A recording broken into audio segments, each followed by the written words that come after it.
Supabase lets you generate a personal access token so you can connect your projects to tools, automations, or local development without exposing your main API keys. In this video, I will show you where to find the token and how you can create it. So, once you are on the Supabase dashboard, like me, you want to navigate to your account settings in top right corner and in the drop-down select account preferences.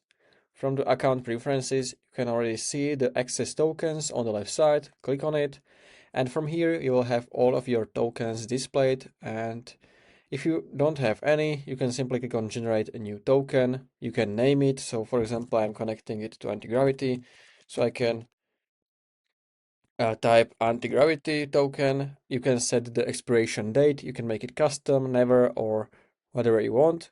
And make sure to not share it with anyone publicly, because access tokens can be used to control your whole account.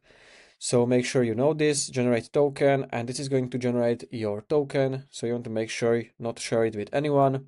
You can copy it from here. And if you want to remove it, you can simply click on those three dots next to it and delete token. So this is a quick video how you can create a personal access token in Supabase. If you found this video helpful, please consider subscribing for more tutorials like this one.